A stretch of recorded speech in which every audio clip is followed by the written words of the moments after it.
Hello നമസ്കാരം. Big boss Malayalam season 6ൻ്റെ നാളത്തെ promo video അപ്ഡേഷനാണ് ഇന്നൊരു വീഡിയോ ഭാഗത്ത്.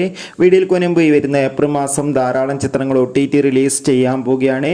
ചാനൽ പരിശോധിച്ചാൽ നിങ്ങൾക്ക് കാണാം. എല്ലാ ബിഗ് ബോസ് ആരാധകരും ഏറെ ആകാംക്ഷയോടെയാണ് ബിഗ് ബോസ് മലയാളം സീസൺ 6ൻ്റെ ഓരോ അപ്ഡേഷനും അറിയാൻ വേണ്ടി കാത്തിരുന്നത്. ഈ ആഴ്ചത്തെ ഏറ്റവും പുതിയ വോട്ടിംഗ് റിസൾട്ട് അപ്ഡേറ്റ് വീഡിയോ നമ്മുടെ ചാനൽ ഭാഗം പരിശോധിച്ചാൽ നിങ്ങൾക്ക് കാണാൻ വേണ്ടി സാധിക്കുന്നതായിരിക്കും. അങ്ങനെ കാത്തിരിപ്പിനോടിൽ നാളത്തെ പ്രൊമോ വീഡിയോ ഇപ്പോൾ പുറത്തുവന്നിരിക്കുകയാണ്. നാളെ ബിഗ് ബോസ് മലയാളം സീസൺ 6ൽ ലാലേട്ടൻ എത്തുന്നുണ്ട്. അതോടുകൂടി നാളെ എലിമിനേഷനും ഉണ്ടായിരുന്നതായിരിക്കും. എന്തായാലും കാത്തിരിക്കാം ഈ ആഴ്ച ആരായിരിക്കും പുറത്തു പോകുമെന്ന്. അതോടുകൂടി ഈ വരുന്ന ഏപ്രിൽ മാസം ധാരാളം ചിത്രങ്ങൾ OTT റിലീസ് ചെയ്യാൻ പോവുകയാണ്. നമ്മുടെ ചാനൽ ഭാഗം പരിശോധിച്ചാൽ ആ വീഡിയോയ്ക്ക് നിങ്ങൾക്ക് കാണാം. കൂടുതൽ സിനിമാ വാർത്തകൾക്കും ബിഗ് ബോസ് വാർത്തകൾക്കും വേണ്ടി നമ്മുടെ ചാനൽ ഇപ്പോൾ തന്നെ സബ്സ്ക്രൈബ് ചെയ്യൂ. അപ്പോൾ അടുത്തൊരു വീഡിയോയിൽ കാണും വരെ എവർക്കും ബൈ. Thanks for watching.